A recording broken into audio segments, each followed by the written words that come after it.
ગુજરાતનો દરિયા કિનારો ડ્રગ્સ માફિયાઓ માટે સેફ રૂટ બન્યો હોય એવું લાગી રહ્યું છે, કારણ કે ફરી એકવાર એટલે કે સપ્તાહમાં બીજી વાર પોરબંદરના દરિયા કિનારેથી અધધ ડ્રગ્સ પકડાયું છે। પોરબંદર અરબી સમુદ્રમાંથી અત્યાર સુધીનો સૌથી મોટો ડ્રગ્સનો જથ્થો પકડાયો છે। કુલ 3132 કિલો ડ્રગ્સનો જથ્થો હોવાનું સામે આવ્યું છે। એનસીબી, ગુજરાત એટીએસ તથા નેવી સહિતની સુરક્ષા એજન્સીઓ દ્વારા સંયુક્ત ઓપરેશન હાથ ધરાયું હતું, જેમાં કુલ અલગ અલગ 3 પ્રકારના ડ્રગ્સ મળી આવ્યા છે। ડ્રગ્સના જથ્થા સાથે બોટમાં સવાર 5 જેટલા ક્રૂ મેમ્બરની ધરપકડ પણ કરવામાં આવી છે અને આ તમામ આરોપીઓ પાકિસ્તાની હોવાનું ખુલ્યું છે। આ સાથે આ તમામને જેલ હવાલે કરી તેમના 15 દિવસના રિમાન્ડની માંગ કરવામાં આવી છે। હવે જ્યારે આ પકડાયેલા ક્રૂ મેમ્બરની પૂછપરછ કરવામાં આવી તો તેમાં સૌથી મોટો ખુલાસો થયો છે। જાણવા મળ્યું છે કે આ પકડાયેલું ડ્રગ્સ તેલંગાણા મોકલવાનો ઈરાદો હતો। એટીએસ એનસીબી નેવીના મેગા ઓપરેશનમાં અધધ નશાનો કાળો કારોબાર ઝડપી પાડવામાં આવ્યો છે। એનસીબીના ડીજીએ સંદેશ ન્યૂઝ સાથે ખાસ વાતચીત કરતા કેટલાક ઘટસ્ફોટ થયા છે।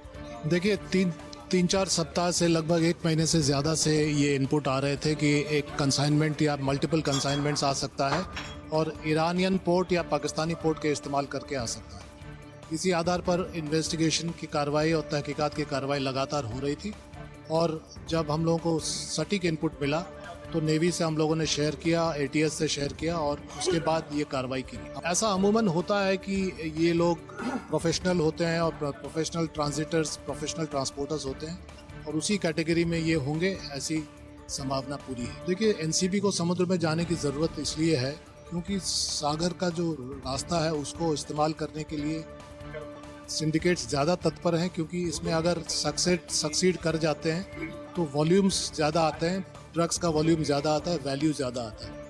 આ ઝડપાયેલા ડ્રગ્સની આંતરરાષ્ટ્રીય કિંમત હજારો કરોડોમાં હોવાનું માનવામાં આવી રહ્યું છે। ત્યારે આ નશાના કાળા કારોબારને પકડવા બદલ કેન્દ્રીય ગૃહમંત્રી અમિત શાહે ટ્વીટ કરી અને અભિનંદન પાઠવ્યા છે।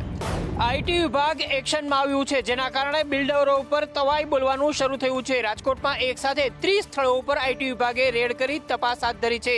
માર્ચ એન્ડિંગ નજીક આવતાની સાથે ચાલુ નાણાકીય વર્ષનું બીજું સૌથી મોટું સર્ચ ઓપરેશન શરૂ કરવામાં આવ્યું છે। રાજકોટના ટોચના બિલ્ડર લોબી ઉપર ગઈકાલે 27 ફેબ્રુઆરીથી સવારથી આવકવેરા વિભાગે મેગા સર્ચ ઓપરેશન હાથ ધર્યું છે।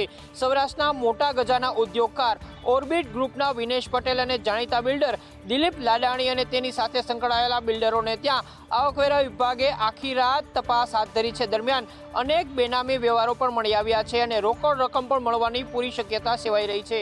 રાજકોટમાં ઇન્વેસ્ટિગેશનની વિંગ મળીને કુલ 150 કરતાં વધુ અધિકારીઓની ટીમ તપાસ માટે કામે લાગી છે। દરોડાના સ્થળેથી કોમ્પ્યુટર, હાર્ડ ડિસ્ક સહિતની વસ્તુઓ કબજે લેવાઈ છે। વધુ બે નગરપાલિકાને મહાનગરપાલિકા બનાવવામાં આવશે, કારણ કે આજે ગૃહમાં રાજ્ય સરકારે તેને મંજૂરી આપી છે। હાલ ગુજરાત વિધાનસભામાં પ્રશ્નોત્તરી કાળ ચાલી રહ્યો છે, ત્યારે વિધાનસભામાં નાણામંત્રી કનુભાઈ દેસાઈએ મહત્વની જાહેરાત કરી છે, જેમાં પોરબંદર છાયા નગરપાલિકાને મહાનગરપાલિકા બનાવાશે તેમજ નડિયાદ નગરપાલિકાને પણ મહાનગરપાલિકા જાહેર કરવામાં આવી છે। ધારાસભ્ય અર્જુન મોઢવાડિયાએ આ નિર્ણયને આવકાર્યો હતો અને મારું જે પોરબંદર છે એ મહાનગરપાલિકા બનવાથી જે નગરપાલિકાની અંદર વ્યાપક ભ્રષ્ટાચારની ફરિયાદો છે અને શહેરી સેવાની ગુણવત્તા યોગ્ય રીતે મળતી નથી, બેફામ ત્યાં આપણે બાંધકામો થાય છે, એ અટકશે અને શહેર સુંદર બનવાની સાથે સેવાઓ પણ સારી મળશે। આવનારા દિવસોની અંદર જે નડિયાદનું ડેવલપમેન્ટ થવાનું છે એની અંદર આ મહાનગરપાલિકા બનવી ખૂબ જરૂરી હતી।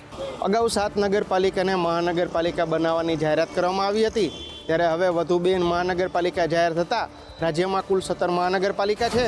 વિધાનસભાનું બજેટ સત્ર અંતિમ તબક્કામાં ચાલી રહ્યું છે અને છેલ્લા દિવસોમાં આજે ટેટ અને ટાટ પાસ ઉમેદવારો અને તેમની સરકારી નોકરી સંદર્ભે પ્રશ્ન પૂછાયો। જુઓ શું ચર્ચા થઈ।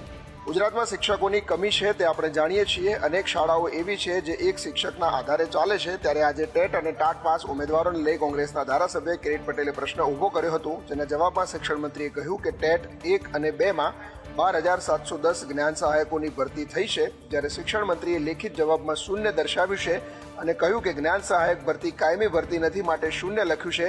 ત્યારે ફરી લેખિત જવાબને લઈ કિરીટ પટેલે વાંધો ઉઠાવ્યો હતો અને કહ્યું કે છેલ્લા 2 વર્ષમાં માધ્યમિક કે ઉચ્ચતર માધ્યમિકમાં એક પણ ભરતી નથી થઈ।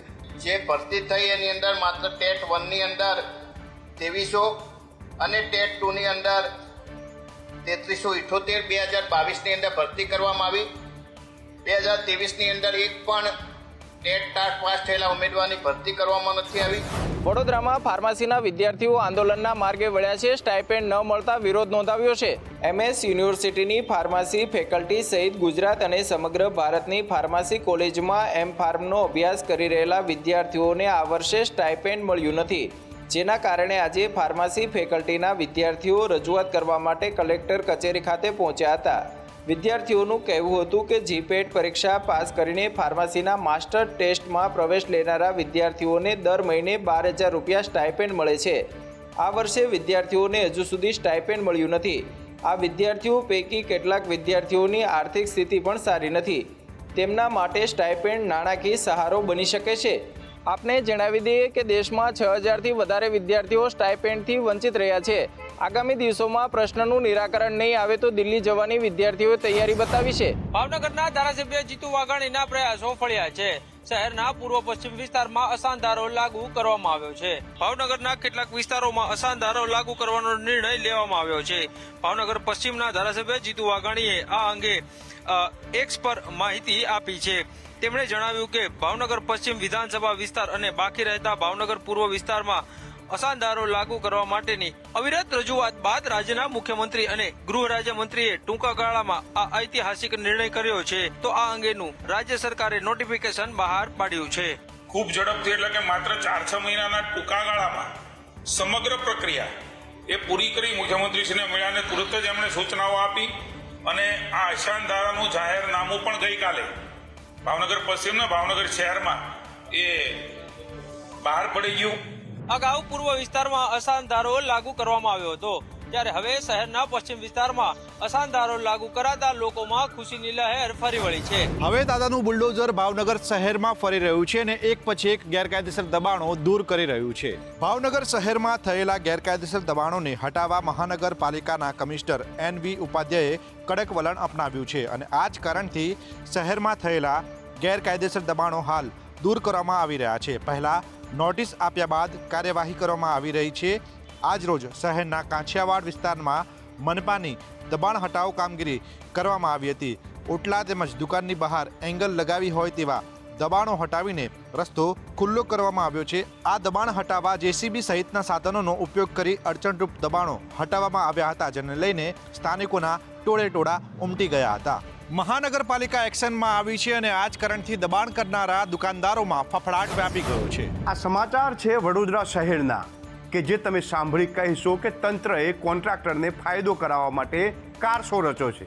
વાત જાણે એવી છે કે વડોદરામાં ઉંડેરાથી નંદેસરનો રોડ પર હાલ ડ્રેનેજની કામગીરી કરવામાં આવી રહી છે અને અહીં ડ્રેનેજની કામગીરીના બહાને આખો રોડ ખોદી નાખવામાં આવ્યો છે. હવે તેના કારણે સ્થાનિકો અને વાહન ચાલકો પરેશાન થઈ રહ્યા છે, કારણ કે ખોદકામ કર્યા બાદ અહીં કામ ગોકર ગતિએ ચાલી રહ્યું છે. IPCL નંદેસરી GIDC ને જોડતા રોડ એક તરફથી આખો બંધ થઈ ગયો છે, જેના કારણે સ્થાનિકોમાં રોષની લાગણી ફરી વળી છે. પારાવાર હાલાકીના ભોગ અહીંના રહીશો સહિત તમામ આ હજારોની તાદાદમાં લોકો જે આ રોડનો ઉપયોગ કરે છે તેમને આ હાલાકીનો સામનો કરવો પડી રહ્યો છે. કે અહીંયા 20 ફૂટનો ઊંડો ખાડો છે, ત્યાં કોઈ બેનર નથી લખેલું અને અંધારાની અંદર ક્યાંક કોઈક બાળક પણ પડી જાય તો એના જવાબદાર કોણ? કોન્ટ્રાક્ટરને ફાયદો કરાવવા માટે ધીમી ગતિએ કામ ચાલતું હોય તેવા આરોપ થયા છે.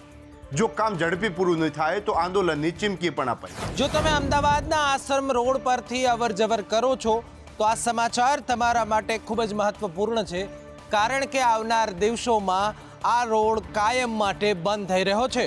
અમદાવાદમાં 1970માં બનેલો ગાંધી આશ્રમનો રોડ આજથી કાયમી ધોરણે બંધ કરવામાં આવ્યો છે. એટલે કે હવેથી કાર્ગો મોટર્સથી 32 ભવનનો 500 મીટરનો રોડ વાહનો માટે બંધ રહેશે, જેમાં ગાંધી આશ્રમ નજીક બનેલો રોડ વાહન ચાલકો માટે ખુલ્લો મુકાયો છે. વર્ષો જૂનો રોડ બંધ થતાં જ શહેરીજનોને નવો રોડ મળ્યો છે. નવા રોડથી સીધું મોઢેરા સાબરમતી સરળતાથી પહોંચી શકાશે. આગામી 22મી ફેબ્રુઆરીએ PMની મુલાકાત દરમિયાન ભૂમિપૂજન થવાનું હતું, પરંતુ બાદમાં નવી તારીખ 12 માર્ચ નક્કી કરવામાં આવી છે.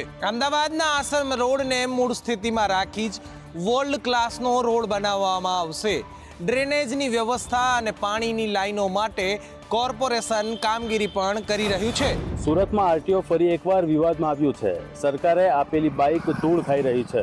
સુરત શહેર આરટીઓની મોટી પોલ ખુલીને સામે આવી છે. પગાર લેતા સુરત શહેર આરટીઓના અધિકારીઓની ગંભીર બેદરકારી ફરી એકવાર સામે આવી છે. રાજ્ય સરકાર દ્વારા સુરત આરટીઓને બુલેટ બાઇક અને સુરત શહેરની અંદર ટ્રાફિકની સમસ્યા નહીં રહે તે હેતુસર લાખો રૂપિયાના ખર્ચે નવી બુલેટ બાઇક આપવામાં આવી છે. એ બાઇકનો ઉપયોગ ન કરતા અને લોકોની નજરમાં ન આવે એવી રીતે સુરત આરટીઓના અધિકારીઓએ આ બાઇકને છુપાવી દીધી છે. બાઇકને જોતા એવું લાગે છે કે કેટલાક મહિનાઓથી આ બાઇક કોઈ ચલાવી તો નથી, પરંતુ કપડું પણ નથી માર્યું કે સાફ નથી કરી. સુરત શહેરના રસ્તાઓ પર થતા ટ્રાફિકની સમસ્યાનું નિરાકરણ અને ગેરકાયદેસર સમયમાં લક્ઝરી બસ પ્રવેશતી હોય અથવા તો બસને અટકાવેલી હોય એવી વિગતો લેવા માટે અને ત્યાં સુધી પહોંચવા માટે આ બાઇક આપવામાં આવી હતી. જાડી ચામડીના થઈ ગયેલા સુરત આરટીઓના અધિકારીઓ તગડી પગાર રકમ પેટે વસૂલે છે, પરંતુ જે બાઇક આપવામાં આવી છે તેને ચલાવવાના બદલે તેને છુપાવવાનો પ્રયાસ કરી રહ્યા છે. સંદેશ ન્યૂઝના રિયાલિટી ચેકની અંદર સુરત આરટીઓની ગંભીર બેદરકારી સાથે પોલ ખુલીને સામે આવી છે.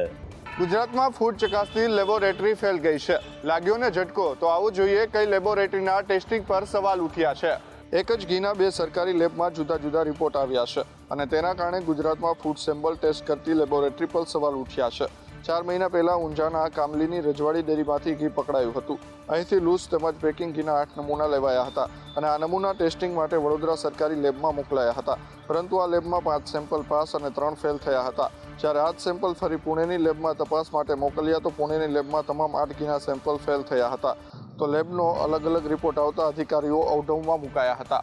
હવે એ સવાલ થઈ રહ્યો છે કે વડોદરાની લેબે બરાબર પરીક્ષણ કર્યું ન હતું, તો એ પણ સવાલ ઉઠી રહ્યો છે કે કઈ લેબ સાચી અને કઈ ખોટી. હાલ નકલી અને ભેળસેળવાળી વસ્તુઓનું વેચાણ બજારમાં વધ્યું છે અને સુરત પાલિકાએ આ ખાદ્ય વસ્તુઓ પર કંટ્રોલ લાવવા માટે નવતર અભિગમ હાથ ધર્યો છે.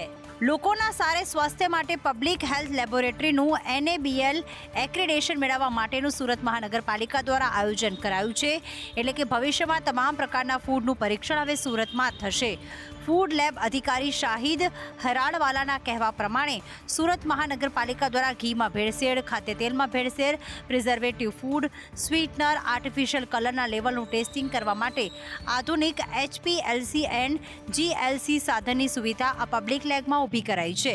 આ સાધનોની મદદથી તમામ ફૂડનું ટેસ્ટિંગ કરી શકાશે અને આ ચકાસણી દરમિયાન જો ભેળસેળ પકડાશે તો ગ્રાહકોના સ્વાસ્થ્ય સાથે ચેડા કરનાર વ્યક્તિઓ પર કડકમાં કડક કાર્યવાહી કરવામાં આવશે.